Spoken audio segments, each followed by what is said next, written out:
Kia ora, g'day, welcome back once again here with part 2 of my reaction to the limit and beyond in regards to the field gunners. So let's jump back in.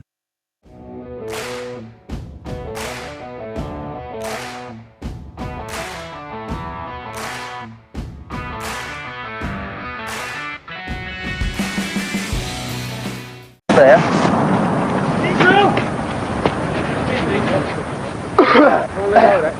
Don't do it.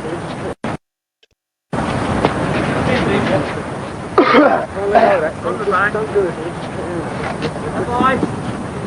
it. 2, 3, 4, 5. Somewhere! Go! Go! Go!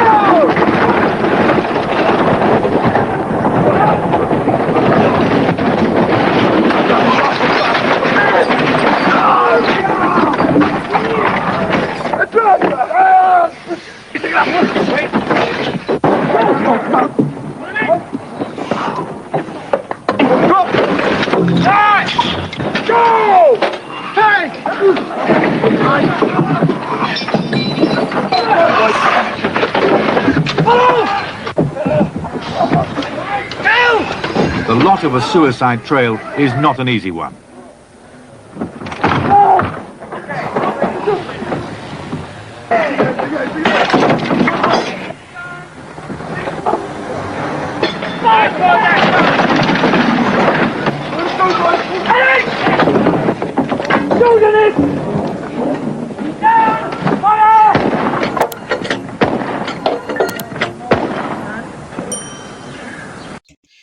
Suicide trail. I think I didn't catch that last time. I think they said suicide something, but I couldn't hear what it was. It would have been nicer if there was a couple of times it zoomed out to a wider shot, for want of a better term, with regards to the camera lens. But everything was pretty close in there. It's hard to sort of make out what they were doing, but clearly they're working hard.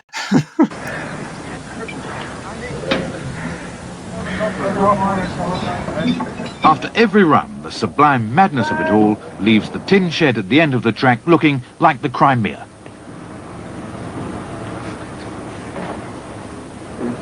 Hear that, buddy? I don't know about the gun, the ring bounced up. Oh, it's just 2 years, right. Just want to bite on Pat. Oh, good woman. Good woman. Yeah, you probably wouldn't have known. Yet Pat Brophy, despite the hole in his leg, will be running again inside half an hour.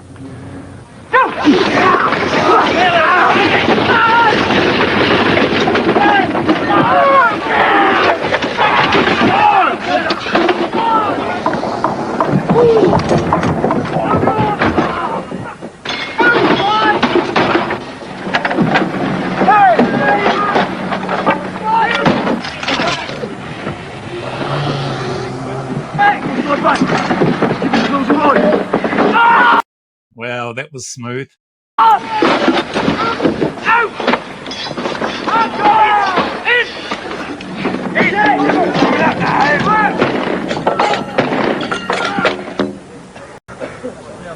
Exactly 22 minutes after sustaining the hole in his leg, Brophy gets a finger crushed. Histrionics are not tolerated. Down you go, Brophy! Skylarking! Okay, clean drill done. Just doing it. Yeah, stop. Biggie. But again and again, it's the hands that are vulnerable. Field gunning's no place. You might get some health and safety officers these days. Where's your PPE? Where's your gloves? For pianists or portrait painters.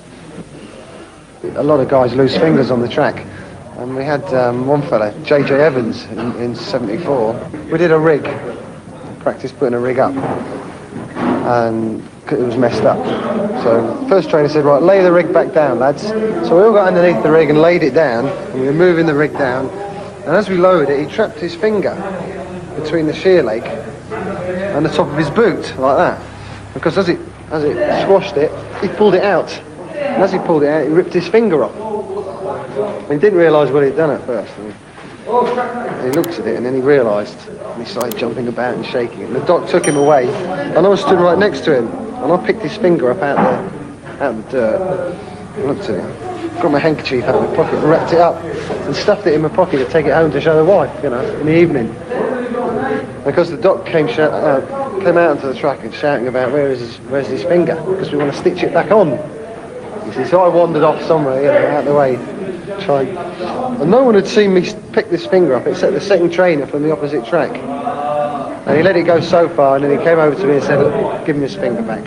So I took my handkerchief out, took the finger out and gave it back to him. We brought it in here to try and stitch it on, and as it happened, they couldn't stitch it on anyway. Still, it's pretty jack to. I mean, it's funny, but that's a jack move to go and take your mate's finger when the docs are going to have a look at trying to stitch it back on. Yeah, I don't know about that. To go home and show your missus, probably going to slap you or slap it out of your hand anyway. Okay, so, man, but yeah, but not cool.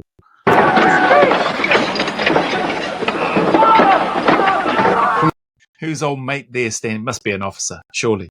Or is he a royal? From time to time, an immaculate paternal figure drops by. The president of the field gun battery. Of course, you are training up men here to such an enormous degree of physical fitness that, I mean, they are potential killers. I mean, apart from their military role. Have you ever had a problem with a field gunner after the field gun at Dole School? Absolutely not, and I think quite the reverse, in fact. They are... Absolutely not. Quite the reverse. These accents crack me up.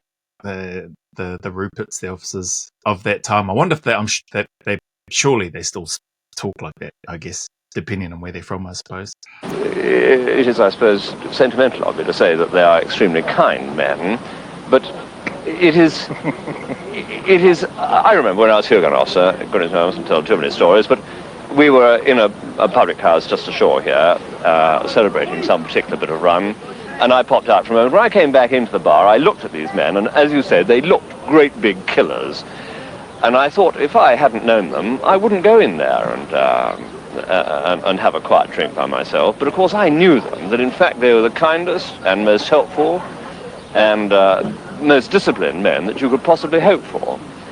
Just don't drink all the bloody soup. Right. So 5 minutes. Sort someone out. 5 minutes time. Well, Gilly, I think you were brilliant. Yeah. For field gunners, as I said, the discipline is decentralised and the punishment is ridicule. Each Friday, they stage their wooden Oscar Awards for those who failed or fumbled. Another vote was to Gillen. Reason he was put forward is because he was crying all the time, crying all this morning, trapping his fingers and his legs, not doing what he was told, but he's all right, as you can see. Third one, George Mew, who keeps trapping his fingers, breaking them, losing bits, Getting pins, everything else. So those three. Votes for Lofty Kerr. 1, 2, 3. No, only B crew. B crew.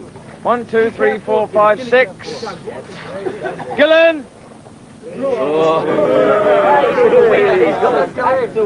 13. Mew. Gillen, come forward, receive the award for number 2. Last time I want you to get this, all right?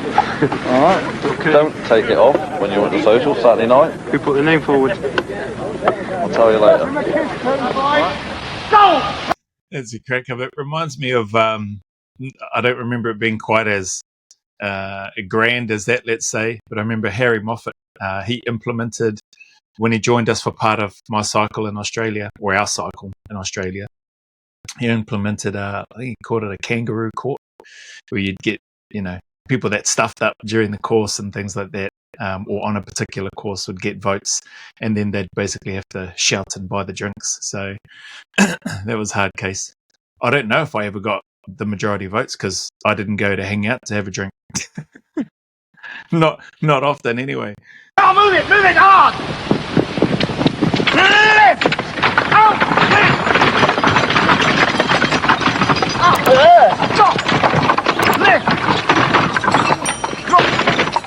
Field gunning is in the blood. These young men won't make Earl's Court yet, but the obsession is handed down. Wives and mothers appear to have no say in the matter. We asked the wife of Portsmouth's second team trainer which would win, field gun or marriage. Field gun. No question about it. Well, maybe I'm just talking from Peter's attitude towards field gun. If they're all like him, I should think field gun would win overall. It sounds terrible to say that someone could give up their marriage, but it would be a very slow process of this marriage breaking up if it did. This is why the wives have to be terribly understanding, and some of them just can't grasp it, really. I can understand why. She's had the alternatives. There's her mother in Scotland.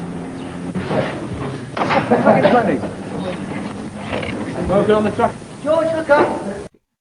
He's pumping out push-ups with a cigarette in his mouth. It's interesting to hear the wife of one of the men speak about that the field gunner or field gun would win out in terms of marriage or the field gun. I think there's probably similar thoughts in and around a soldier or an operator who serves in the SAS, choosing their job over their marriage. I don't know what that's like today, but there was definitely talk like that around it, and there's definitely been concerns from people, at least some of the people that I've spoken with that are married, that have got young children, that have a concern about that side of things. I think you go with whatever you feel is most important to you, and there's plenty, like Pup and I have mentioned and spoken about, and a number of other people, Harry Moffat has spoken about it as well. There's a Harry Moffat from the Australian Regiment.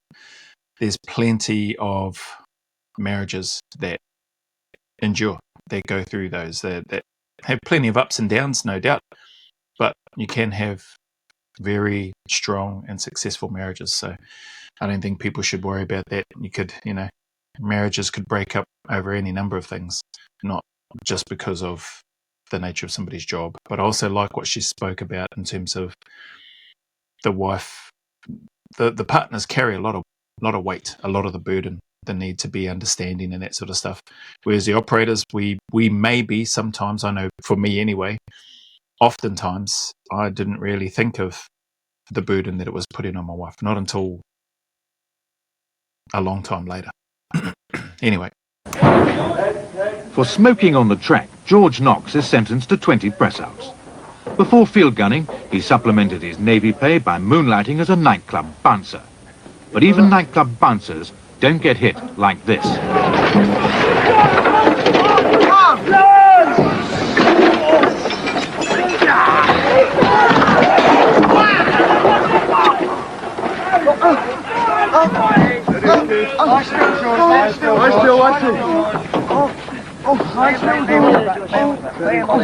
Breathe in, George, something. See you. First time. Sorry, most of it's wind, George. Got windy, that's what got windy. Yeah. Well, I set the brig out. I'll try and sit up. Necklace in. Up to that point, it was good. That would have tickled. I want everybody working. Up to that point, it was good. Field gunners survive on black, unconscious humour. The collapsing sheer leg that struck Knox like a swinging telegraph pole weighed 170 pounds. They dose him with painkillers and the run goes on. You're okay. Well, it'd be like, I think in my time, just in the army in general, it was Voltaren, popping a couple of Voltarens, anti-inflammatories, and then cracking on with work. Not on selection. I don't recall ever getting any Voltaren or anything on selection, but there's definitely something that was being used and spouted about in the regular army and battalion anyway. Yeah, we win, wasn't it? But not the stuff not to move that bastard. Yeah, you would. Let's get your pair of AFI. At least George Knox's appetite remains unimpaired.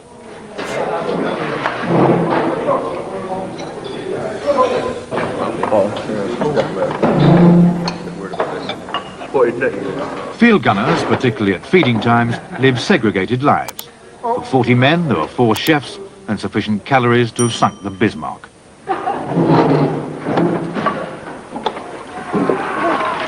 And so, as February turns into May and May blossoms into summer, the running times are pared down by remorseless practice from over 4 minutes to under 3.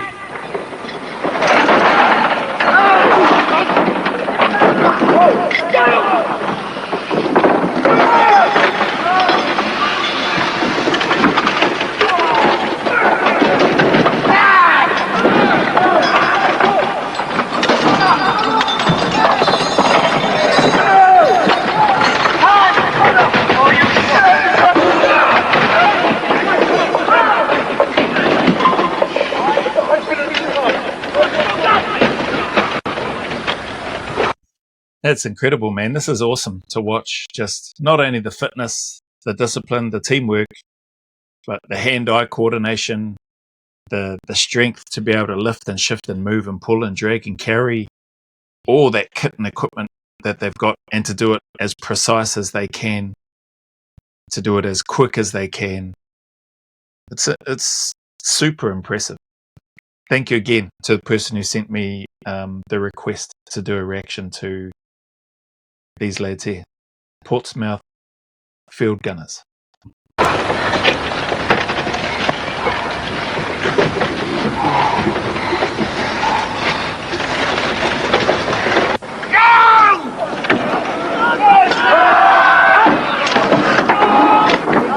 On a Saturday in June, it's Old Boys' Day. Ex-field gunners and old flames arrive in force. However, any resemblance to similar nostalgic gatherings at Eton is somewhat tenuous. Oh, Daphne! Daphne! Back on the reality of the track, the euphoria has gone. It's 3 weeks to Earl's Court, and they're suffering from a condition all sports coaches dread: exhaustion, descent, running times that are actually getting worse. The two trainers are close friends, but in their methods they're as far apart as Freud and Brian Clough. Derek Cousins. Is it? Gone through that time, what happened? Gone through? Well, can I just query something before we start arguing? When you put that new gunter carriage on, alright, did you break it in and stretch it?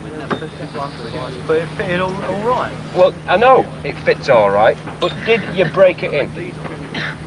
And what I mean by breaking in is the tape that's around the side, alright, smashing it with a breech lever, alright, and stretching it with a McMuzz. Right, well that's where it all went wrong, because you never broke it in. Alright, when you break a gun up rope in, you've got to mould it onto that hook, alright, and you've got to force it, alright, into those little T-joints that are on that bar that the carriage sling's going. Alright, remember the last one? We got to break it in. Wow, attention to detail, man. Good on him for bringing it up, asking the question. I don't know what sort of impact or how much impact it has, but clearly it's an important part, and nobody's challenging it and saying, "Oh, shut up." Alright, I'll take the blame for that, but captain of the gun, alright, it's his responsibility. Alright, it's your gear, Paddy, and it should have been broken in. That's what that part of. Oh, that's awesome. There's a guy, people talk about leadership. He must have been in charge of the group or whatever. He's copying that for that, but being able to speak as openly as what he is there, and this is what I like and what I've missed about stuff in the military in general. Not that it happens in every part of the military, but in the SF space, it happens. Being open and frank and honest about it, accepting and taking responsibility, but then also being willing to call out individuals who had a responsibility but maybe didn't execute it or do what they were supposed to do. There's a massive power in that, and being able to get better sooner rather than later, and being able to build and develop and maintain trust within the team. So it's just cool to hear him speak the way he was. Remember the last time we tried to do it here and we had to... On the far track, where Peter Scott's weapons are the punched fist and the keel-hauling tongue, the B crew are also floundering in the doldrums. I can't wait any longer, Kellogg's, other than going back to the second week. second week on the track of waiting to you, for you to put your hand up. Well, explain to me why it come out then. It seemed to come out. There's no explanation at all, is it? No good to me. Box jammed on the run home, why? Don't hold it too high again. Otherwise I'll hammer you down to a bit shorter status than you are now, alright? We'll go with the gear laid in. Until you can put something decent together.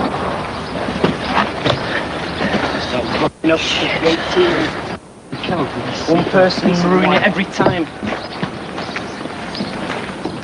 Our first trainer at the moment is a fantastic fella.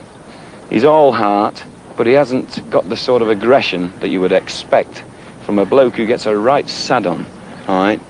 He has a tendency to not flash up, as I call it, because we start doing a wash-up, all right, and he'll talk to a person in a sort of soothing action. So a bloke can come away from a wash-up just laughing his bleeding head off because he's done something wrong. I think that's completely and utterly wrong. If you do something wrong, even at the actions, I've seen trainers that come along and they'll bash you right around the bleeding head for doing it wrong. And that's the way that you keep them bloody thinking, you put them under stress. Because if they can't run under stress, then it's a waste of time of running. You see, because you're lifting, what, 3/4 of a sodding ton. You can't piss about with 3/4 of a sodding ton. They doubt each other's capabilities, really. They blame the gear, they blame their opposite numbers. That's an interesting take from that guy. I don't know whether he must be one of the field gunners, but it sounded like he was talking about his group's head trainer, basically saying that his head trainer's too nice. That's what I was picking up from what he was talking about. But there's a lot of value in what he's talking about as well, in terms of what he expects and what he's seen. If he's seen guys that have stuffed up or that are constantly stuffing up, walking away and still laughing their heads off, not worrying about it because it was a soothing conversation, then it's probably not going to be that helpful to the team. Excuse, really, and basically it's their fault. 1, 2, 3, 4, 5, 6, 7, 8, 9, 10. A bugle sounds the final call to regroup, fight and get it right. On the eve of their departure for London, this was the result.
Well, it looked good from what I could tell there, in terms of that being the eve before they depart,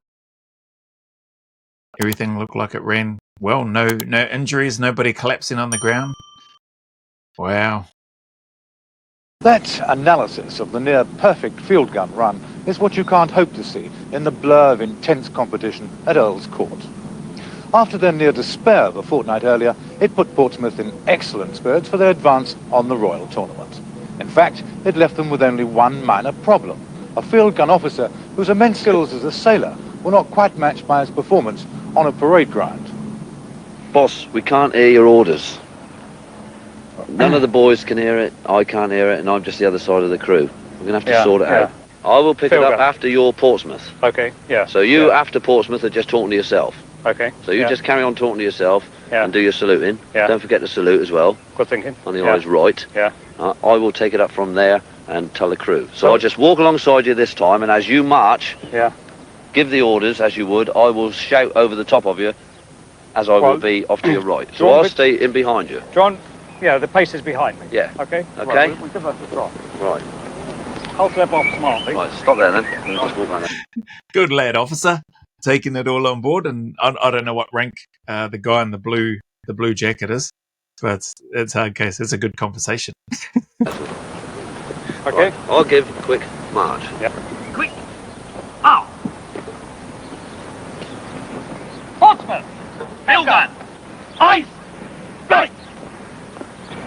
Ice. Run.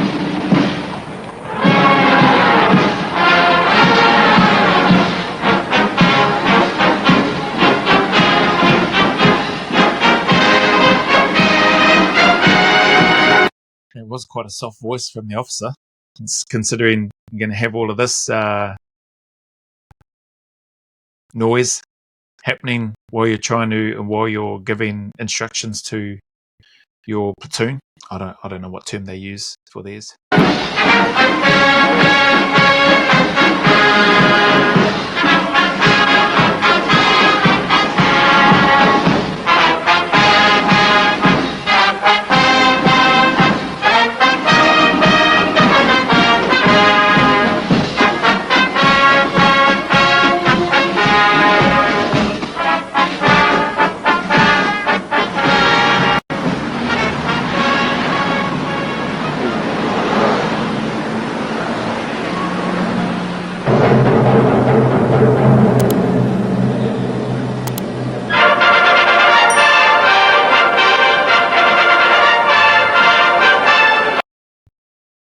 Pretty cool. From what I've seen, I think I might be wrong. People can let me know. Some people might have already let me know from the first reaction that's gone up.